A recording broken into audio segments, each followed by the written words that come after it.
પ્રકરણ 7 આધુનિક ભારતમાં કલા. પ્રસ્તાવના.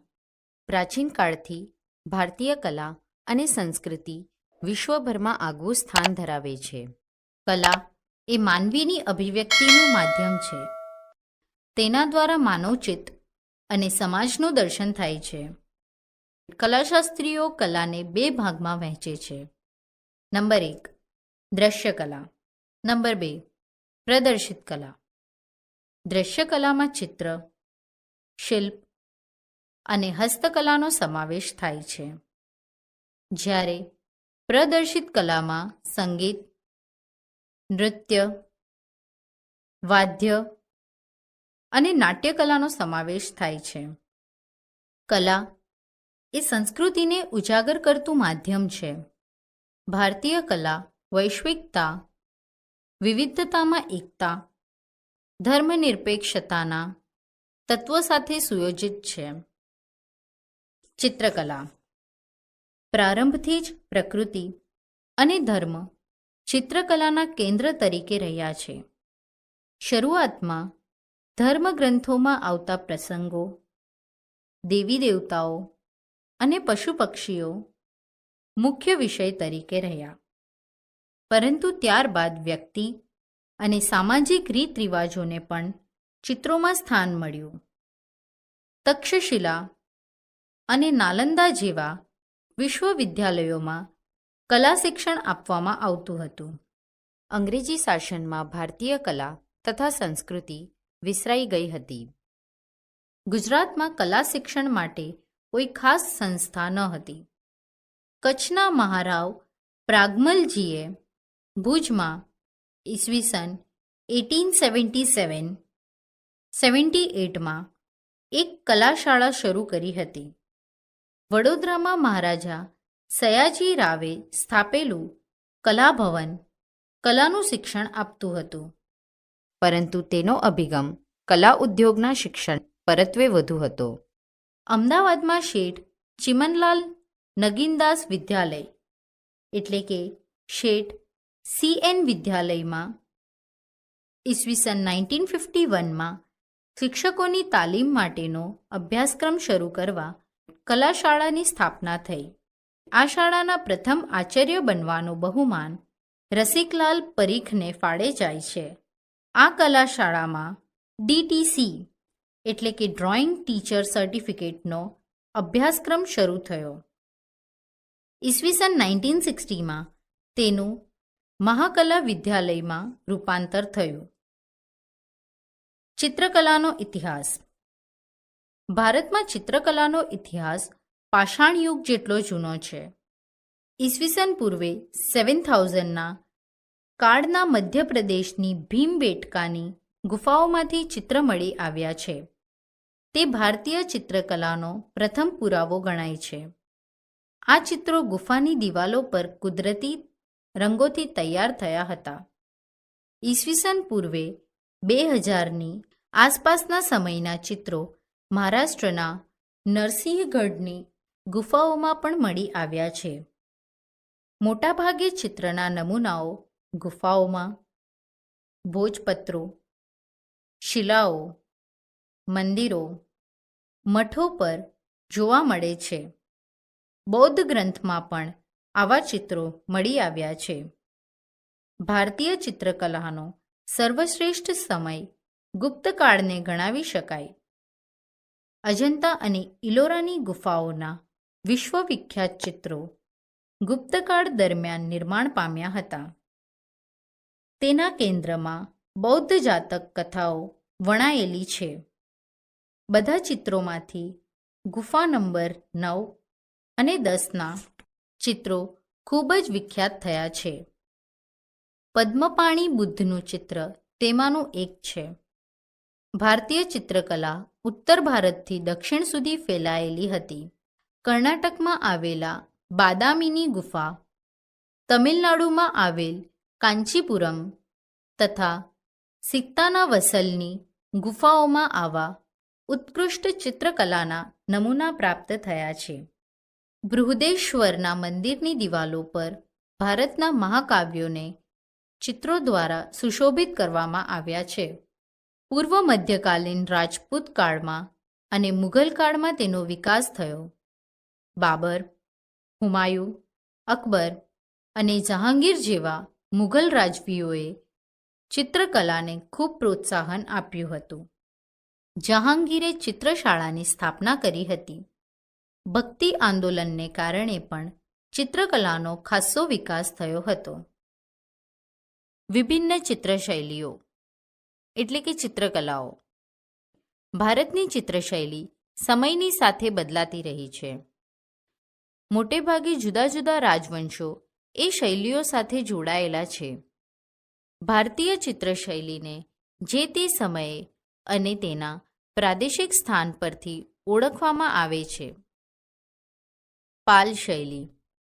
પાલ રાજાઓના આશ્રય તળે બંગાળ, બિહાર, નેપાળ અને તિબેટ સુધી વિસ્તરેલ ચિત્રશૈલીને પાલ શૈલીના નામે ઓળખવામાં આવે છે.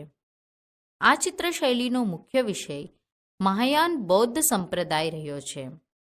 તેમાં જાતક કથાઓ અને બૌદ્ધિસ્ત્વના ચિત્રો છે. આ શૈલીના ચિત્રોવાળી કેટલીક હિન્દુ હસ્તપ્રતો પણ મળી આવી છે. આ ચિત્રો પોથીની અંદર રચાયેલા હોય લઘુચિત્રો પ્રકારના છે. જૈન શૈલી. ગુજરાત, રાજસ્થાન અને માળવાના પ્રદેશોમાં 12મી સદીથી આ શૈલીનો વિકાસ થયો હતો. તે તાડપત્રો અને હસ્તપ્રતો પર આલેખાયેલા લઘુચિત્રો છે. આ ચિત્રોમાં મુખ્યત્વે જૈન ધર્મ કેન્દ્ર સ્થાને રહ્યો છે. જૈન ધર્મના કલ્પસૂત્ર, કાલકાચાર્ય કથા, કથાસરિત સાગર વગેરે ગ્રંથોમાં આ શૈલીના લઘુચિત્રો મૂકવામાં આવ્યા છે. ગુજરાતમાં જૈન શૈલીના ચિત્રો વિશેષ મળ્યા હોય તેને ગુજરાત શૈલી પણ કહેવામાં આવે છે. રાજપૂત શૈલી.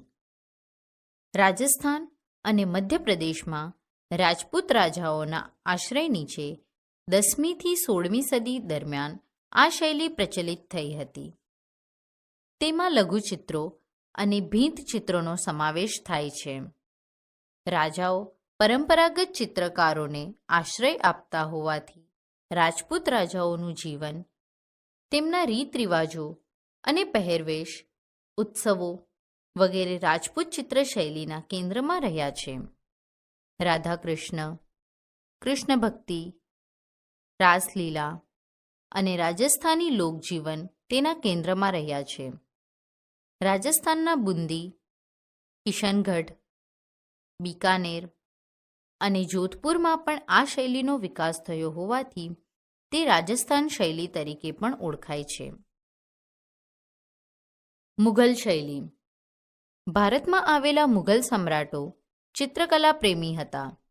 બાબરથી લઈને શાહજહાં સુધીના સમ્રાટોએ ચિત્રકલાને ખાસ્સું પ્રોત્સાહન પૂરું પાડ્યું. મુઘલ ચિત્રશૈલીએ ભારતીય અને ઈરાની શૈલીના સમન્વયથી અસ્તિત્વમાં આવેલી નાવીન્યસભર શૈલી હતી. અકબરના સમયમાં ગ્રંથચિત્રો અને વ્યક્તિચિત્રોની શરૂઆત થઈ. બાબરનામાના ચિત્રો તેના સમયમાં બન્યા. જો કે જહાંગીરના સમયમાં મુઘલ શૈલી તેના સર્વોચ્ચ શિખરે પહોંચી હતી. તેના દરબારમાં મંસૂર અને બિશનદાસ જેવા વિખ્યાત ચિત્રકારો હતા. આ સમયગાળા દરમિયાન પશુ પંખીના ચિત્રો, કુદરતી દ્રશ્યો, રાજદરબારના, યુદ્ધના, શિકાર તેમજ પ્રાણીઓની સાઠમારીના ચિત્રો તૈયાર થયા હતા.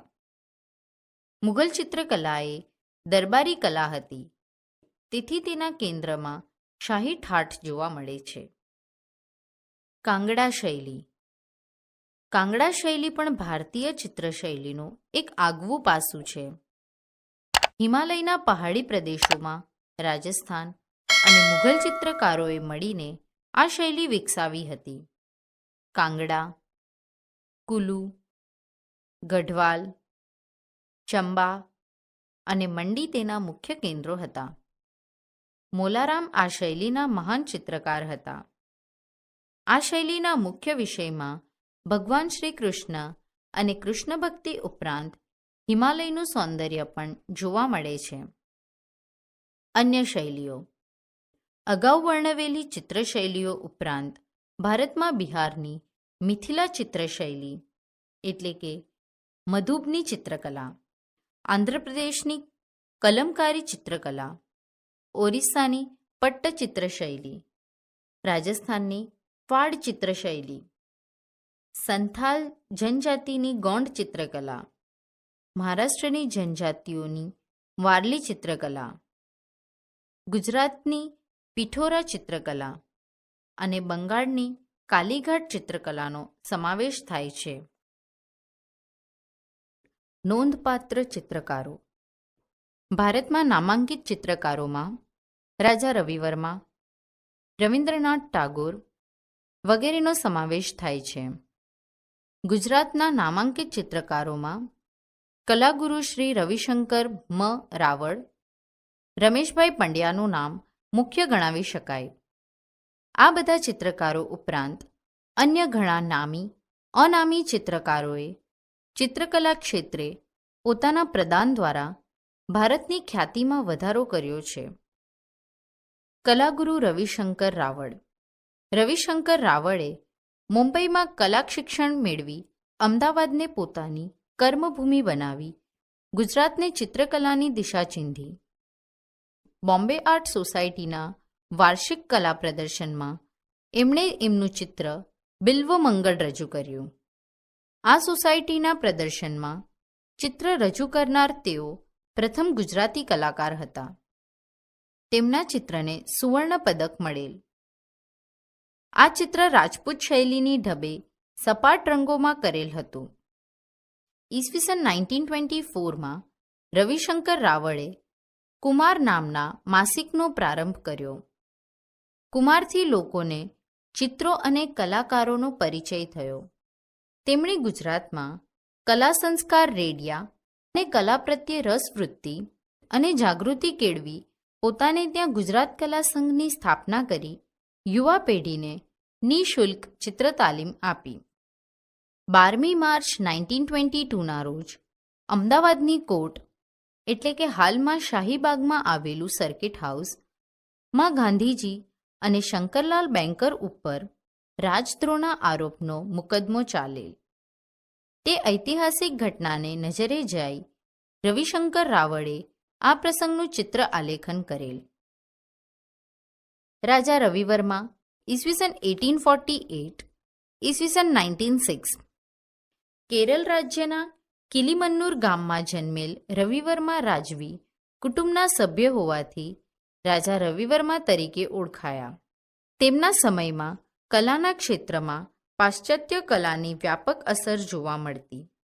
રવિવર્માએ શ્રી રામાસ્વામી નાયડુ, થિયોડોર જેન્સન અને રાજવી કુટુંબમાં આવતા યુરોપિયન મહેમાન ચિત્રકારો પાસેથી કલાનું શિક્ષણ અને માર્ગદર્શન મેળવી પોતાની આગવી શૈલી વિકસાવી હતી.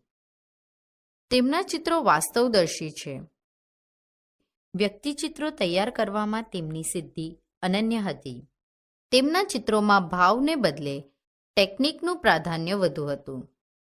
તેમણે પૌરાણિક ધર્મગ્રંથો અને સંસ્કૃત સાહિત્યમાં આલેખિત પ્રસંગો અને પાત્રોને કેન્દ્રમાં રાખી તૈયાર કરેલ તૈલચિત્રો ખૂબ પ્રશંસા પામ્યા. તેમના ચિત્રોમાં વિરાટનો દરબાર, ગંગા અવતરણ, Urvashi, Shakuntala, portrait of lady વગેરે મુખ્ય હતા. રવિવર્માએ ઈસવીસન 1894માં મુંબઈના ઘાટકોપરમાં એક લિથોગ્રાફી પ્રિન્ટિંગ પ્રેસ શરૂ કર્યું હતું. આ પ્રેસમાં છાપવામાં આવેલા હિન્દુ દેવી દેવતાઓના ચિત્રો તેની ઓછી એટલે કે સામાન્ય કિંમતને કારણે સામાન્ય લોકો પણ ખરીદી શકતા. વડોદરાના મહારાજા સયાજીરાવ ગાયકવાડ અને ભાવનગરના રાજવીએ રાજા રવિવર્માને નિમંત્રણ આપીને રાજકુટુંબના અને કેટલાક પૌરાણિક ચિત્રો તૈયાર કરાવ્યા હતા. તેમના ચિત્રો ત્રિવેન્દ્રમના સંગ્રહાલયમાં, વડોદરાની ફતેહસિંહ રાવ આર્ટ ગેલેરી, અને ભાવનગરના દરબારમાં સચવાયેલા છે. બ્રિટિશ સરકારે તેમને કૈસરે હિંદનો ખિતાબ આપી સન્માન્યા હતા. તેઓ કલાના રાજા અને દેશની અમૂલ્ય ધરોહર હતા. રવિન્દ્રનાથ ટાગોર ઈસવીસન 1861 ઈસવીસન 1941. ગીતાંજલિ મહાકાવ્ય માટે નોબેલ પારિતોષિકથી સન્માનિત કવિવર રવિન્દ્રનાથ ટાગોર પ્રતિભાવંત ચિત્રકાર પણ હતા. શાંતિનિકેતનને તેમણે સાહિત્ય, સંગીત, નૃત્ય, ચિત્ર વગેરે કલાઓનું સંગમતીર્થ બનાવ્યું હતું. તેમણે ભારતીય અને પાશ્ચાત્ય કલા જેવી પરંપરાગત કલાની અસરમાંથી મુક્ત રહીને પોતાની આગવી ચિત્રશૈલી વિકસાવી, જેને કારણે જ તેમને આધુનિક ભારતીય ચિત્રકલાના ભીષ્મ પિતામહ તરીકે ઓળખવામાં આવે છે. તેમણે 2000 કરતાં પણ વધારે ચિત્રોનું સર્જન કર્યું છે. તેમના ચિત્રોમાં રેખાઓમાં ગતિ, રંગોમાં તાજગી અને નિરૂપણમાં ભાવાત્મકતા જોવા મળે છે. રવિન્દ્રનાથ ટાગોરના ચિત્રો શાંતિનિકેતનમાં, રવિન્દ્ર ભવનમાં અને દિલ્હીની નેશનલ ગેલેરી ઓફ મોડર્ન આર્ટમાં સંગ્રહિત છે. કવિવરે ચિત્રકલાની પદ્ધતિસરની તાલીમ લીધી ન હોવા છતાં તેમની તીવ્ર સંવેદના અને અંતઃપ્રેરણાએ તેમની સર્જનાત્મક અભિવ્યક્તિને પ્રેરક બળ પૂરું પાડ્યું. અવનીન્દ્રનાથ ટાગોર ઈસવીસન 1871 ઈસવીસન 1941. બંગાળમાં જન્મેલ અવનીન્દ્રનાથ ટાગોરે ભારતીય, મુઘલ, તાંજોર, ચાઇનીઝ અને જાપાનીઝ ચિત્રશૈલીનો ઝીણવટપૂર્વક અભ્યાસ કર્યો, તેમજ પાશ્ચાત્ય ચિત્રકારોનું માર્ગદર્શન મેળવી એક નવતર શૈલીના ચિત્રોનું નિર્માણ કરી ભારતીય ચિત્રકલાને એક નવી દિશા સૂચવી. તેમની શૈલીમાં ભારતીય વાતાવરણ અને ભાવુકતા જોવા મળતી હતી. જાપાનીઝ વોશ પદ્ધતિથી દોરેલા તેમના ચિત્રોમાં વાતાવરણની ગહનતા અને પાત્રોની ભાવવાહિતા ધબકતી જોવા મળતી. તેમણે ચિત્રકળાના પ્રસાર માટે બંગાળ સ્કૂલ ઓફ આર્ટની સ્થાપના કરી. એ સમયમાં અસ્તિત્વમાં આવેલી ચિત્રશૈલી બંગાળ સ્કૂલ ઓફ આર્ટ શૈલી તરીકે નામ ના પામી.